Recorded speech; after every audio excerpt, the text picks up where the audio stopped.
हरे कृष्णा, राधे राधे, हर हर Mahadev friends. तो देखिए, आज है सावन का लास्ट सोमवार। तो आज हम आपको उद्यापन करेंगे। तो किस तरह से हम आखिरी सोमवार वाले दिन पूजा कर रहे हैं और उद्यापन। तो मैंने सुबह साफ़ सफाई करने के बाद में नहा लिया था। फिर मैं सूर्य भगवान के लिए जल देने गई थी। तो छत पर नहीं गई थी क्योंकि फ्रेंड्स बहुत ज़्यादा बारिश हो रही है, सुबह से ही बारिश हो रही है। तो मैंने अपने बरामदे में से ही जल दे दिया। फिर हमने किया तुलसी मैया का पूजन।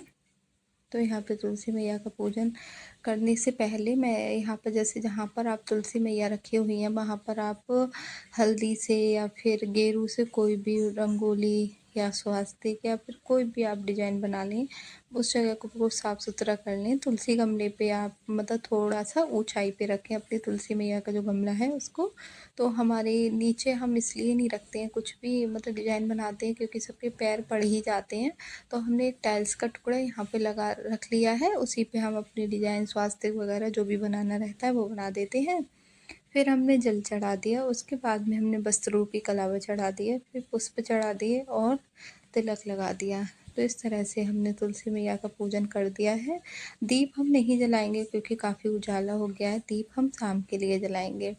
उसके बाद में देखिए, हम परिक्रमा करनी रहती है तो हमने तुलसी मैया की परिक्रमा कर ली है। तो यहाँ पर हमारी तुलसी पूजा हो गई है। फिर हमने अपनी मंदिर वाली पूजा कर ली है और उसके बाद में हम जो अपनी सावन वाली पूजा है, सोमवार की पूजा है, वो करेंगे। तो फ्रेंड्स, हमने रोज़ाना पार्थिव शिवलिंग का अभिषेक किया है, पार्थिव शिवलिंग बनाकर ही पूजा करी है। इस तरह से हम प्लेट में भी बनाते हैं और अपने जो समी वृक्ष है उसके गमले में। तो जो गमले में हम बनाते थे पार्थिव शिवलिंग रोज़ाना, उस पर हम जल चढ़ाते थे और जो भी भोले बाबा की प्रिय वस्तु हैं वो, उनमें हम दूध या पंचामृत नहीं चढ़ाते थे, जिससे क्या है ना, गमला ख़राब हो जाता है रोज़ाना इस तरह से अभिषेक करने से। तो हम जो पार्थिव शिवलिंग बनाकर अपने किसी पात्र में बनाकर रखते थे ना, उनका ही पूजन करते थे।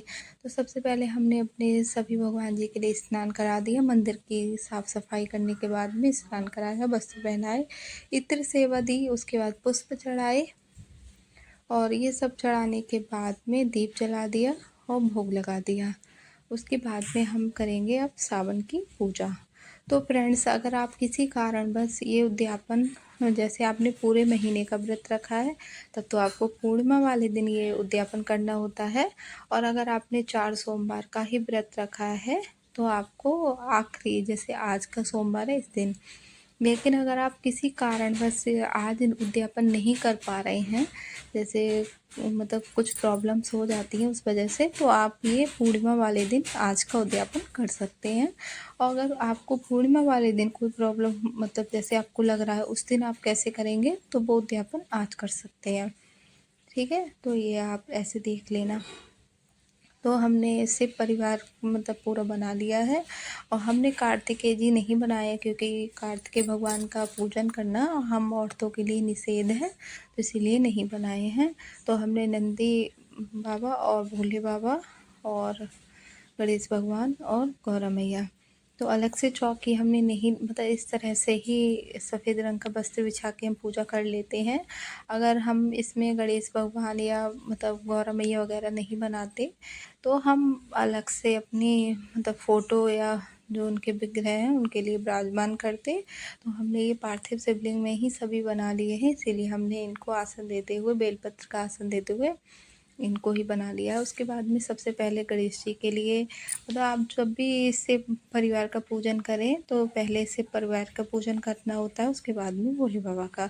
तो पहले हमने जल जो चढ़ाया, पहले गणेश भगवान के लिए, गौरा मैया के लिए, नंदी बाबा के लिए, उसके बाद में शंकर भगवान के लिए। इस तरह से पहले हमने वस्त्र रूपी जनेऊ गणेश भगवान के लिए पहनाया और माता रानी के लिए कलावा पहनाया। और हमेशा 2 वस्त्र कलावा या जनेऊ जो भी है 2 पहनाने चाहिए, एक धोती और एक कुर्ता, इस तरह से होता है।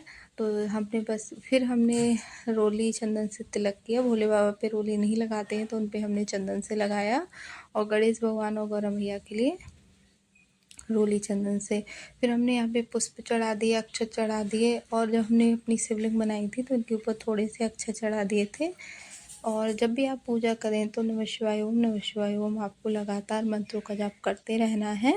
और इस तरह से हमने धतूरा चढ़ा दिया, जो पुष्प थे वो चढ़ा दिए, समी पत्र चढ़ा दिया, क्योंकि आज फ्रेंड्स समी पत्र चढ़ाए नहीं चढ़ाएंगे, पहले हमने बेल पत्र चढ़ा दी। बहुत ज़्यादा बारिश हो रही, कल से बारिश रुक ही नहीं रही है, तो बहुत सारी चीज़ें तो अभी आ ही नहीं पाई हैं, वो हम शाम तक मंगा लेंगे जो चीज़ें रह गई हैं। और यहाँ पे हमने भांग, भस्म, काले तिल, ये सारी चीज़ें जो भगवान जी की प्रिय हैं वो सब चढ़ा दी हैं। इत्र सेवा भी दे दी है, तो एक एक करके हम सभी चीज़ चढ़ाते जा रहे हैं।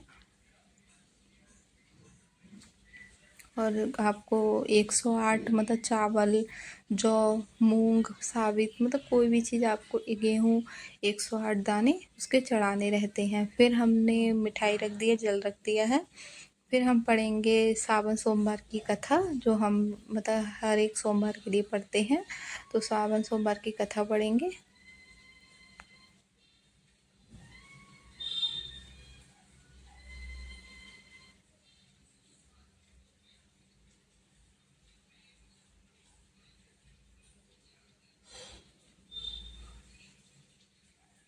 तो फ्रेंड्स, ये उद्यापन हम आज ही कर रहे हैं, हम आखिरी में, क्योंकि हमने 4 सोमवार का ही व्रत रखा है, तो इसलिए लास्ट सोमवार है तो हम आज कर रहे हैं पूर्णिमा वाले दिन, क्योंकि हमें जाना होगा अपनी ससुराल, हम वहाँ पर जाएंगे रक्षाबंधन पर। तो जो पूजा हमने संकल्प लिया है यहाँ घर पर ही पूजा करने का, तो इसीलिए हम आज कर रहे हैं। अगर आप किसी कारण बस ये नहीं कर पा रहे हैं तब आपको पूर्णिमा वाले दिन करना होता है, वरना सावन सोमवार का उद्यापन आज के दिन और पूरे महीने के जो व्रत रखे हैं उसका पूर्णिमा वाले दिन यही होता है। और आप चूरमे वाले लड्डू भी बना सकते हैं, और ये मतलब कुछ भी, लेकिन अभी हमने मिठाई रखी है।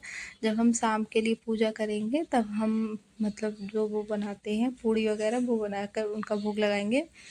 फिर हमें उद्यापन में फ्रेंड्स श्रृंगार का सामान रखना होता है, कुछ आप दक्षिणा रख लें अपने हिसाब से, और श्रृंगार का सामान माता रानी के लिए चढ़ाएं। उसके बाद ये हमें सब कुछ दान करना होगा। और आप मिठाई, फल, मिठाई हमारे पास थी, फल अभी नहीं आ पाए हैं बारिश की वजह से। जब हम ये किसी को देंगे ना तब तक हम फल मंगा कर भी रख देंगे। और ये भोले बाबा के लिए वस्त्र हैं, ये पार्वती मैया के लिए हमने तो सूट दान कर दिया, क्योंकि जिनको हम देंगे ना वो सूट पहनते हैं, तो इसीलिए हमने सूट दे रख लिया है। आप साड़ी भी रख सकते हैं, और इस पर जनेऊ रखें, रूमाल रखें। आप 5 वस्त्र भी कर सकते हैं, 2 वस्त्र भी कर सकते हैं। और आप 1 लोटा पीतल का या तांबे का लेकर आएँ, उसको जल भर के दान जरूर करना है आज के दिन, क्योंकि हमने रोज़ाना भोले बाबा पे 1 लोटा जल चढ़ाया है, तो यही नियम होता है। आज के दिन नहीं कर पाएँ तो आप आखिरी दिन मतलब पूर्णिमा वाले दिन। और 1 चांदी की बेलपत्र, वो भी अभी नहीं आ पाई है, रह गई है, तो आपको 1 चांदी की बेलपत्र मंगानी होगी। तब तक हमने मतलब अपना जो बेलपत्र होता है हरा वाला, मतलब जो हम भोले बाबा के लिए चढ़ाते हैं, वो ही रख लिया है। और इस तरह से उसको मिनसना होता है, फिर जिसको भी हम दान देते हैं उनको दान दे देंगे ये। और उसके बाद में फ्रेंड्स हमें करनी होगी कपूर से आरती, लौंग कपूर से आरती करेंगे। फिर ये आरती हमें पूरे घर में घुमानी होगी। और सबसे पहले हम गणेश जी की आरती करेंगे, फिर हम करेंगे अपने भोले बाबा की। उसके बाद में फ्रेंड्स हमें करनी होगी आरती, तो बहुत प्रेम पूर्वक आपको आरती करनी होगी।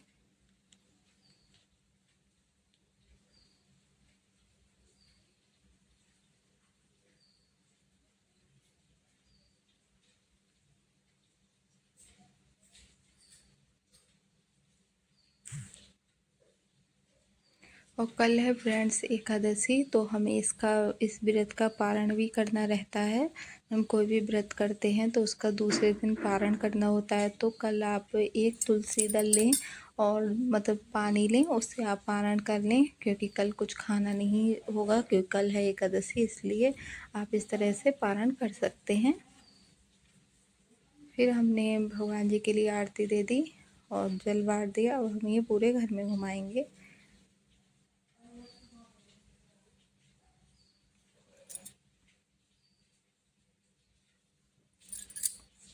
यहाँ पर बेटू की मस्ती चल रही। बेटू ने सुबह ही नहा लिया था, अपने पापा के मतलब पापा नहाए थे इनके, उन्होंने पूजा करी, उसके बाद बेटू ने नहा लिया था, और बेटू ने भी पूजा कर ली, ये पूरे सावन इन्होंने भी बेलपत्र वगैरह पूरे सावन चढ़ाई है।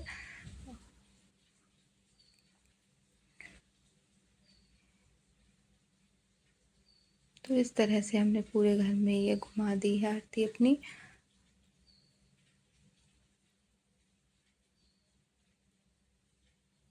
तो इस तरह से सावन के आखिरी सोमवार के लिए हमने उद्यापन कैसे करा, तो वो पूरी आपके साथ में हमने विधि मतलब पूजा विधि शेयर करी है। आपको ये पूजा सरल विधि कैसी लगी कमेंट में ज़रूर बताना फ्रेंड्स। और यहाँ पर जो हमारी शिवलिंग है उनका भी हमने अभिषेक किया था, उनकी भी पूजा करी थी। उनका वीडियो हमने आपके साथ शेयर नहीं किया था क्योंकि हम वरना बहुत बड़ा वीडियो हो जाता पहले उनकी, क्योंकि अभिषेक तो दो मतलब पार्थिव शिवलिंग हो या फिर हमारे घर में रखी हुई शिवलिंग, अभिषेक सेम ही होता है दोनों का। तो इसीलिए हमने ये वाला आप लोगों के साथ में शेयर किया है। पूजा हमने उनकी भी करी थी। अभी शमी वृक्ष के नीचे जो शिवलिंग बनाते हैं उनकी पूजा भी रह गई है, वो भी करेंगे हम। तो इस तरह से आज की पूजा थी हमारी।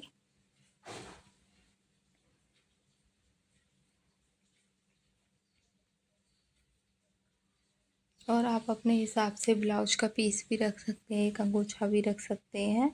जितनी सामर्थ्य हो उतना दान पुण्य, क्योंकि जो भी दान पुण्य होता है वो अपनी आर्थिक स्थिति के अनुसार ही किया जाता है, जैसा आपका सामर्थ्य हो।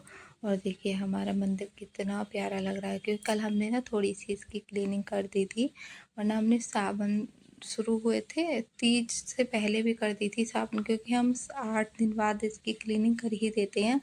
कितना भी आप डेली पूजा करो सफाई करो, लेकिन वो वाली बात नहीं आती, आपको 8 दिन बाद क्लीनिंग करनी रहती ही रहती है। और देखिए फ्रेंड्स इतनी ज़्यादा बारिश हो रही है, हम मंदिर जाने की सोच रहे हैं, बिल्कुल भी नहीं निकल पा रहे हैं, वरना हम इतनी बारिश में भी चले जाते हैं। पर बेटू बोल रही है कि मम्मा हमको भी चलना है, तो इस चक्कर में नहीं जा पा रहे हैं। और सुबह से बिल्कुल भी बारिश नहीं रुकी है। और यहाँ पर देखिए हमारी पूजा पाठ हो गई है। आसन हमने उठा दिया जल छिड़क के, आसन को उठाते हैं तो उसके नीचे थोड़ा जल डालते हैं, ओम इंद्राय नमः बोलते हुए अपने आसन को उठा देते हैं। तो यहाँ पर जो भी पूजा पाठ था वो हो गया है। और मिलते हैं नेक्स्ट व्लॉग में, तब तक के लिए राधे राधे, हरे कृष्णा, हर हर महादेव।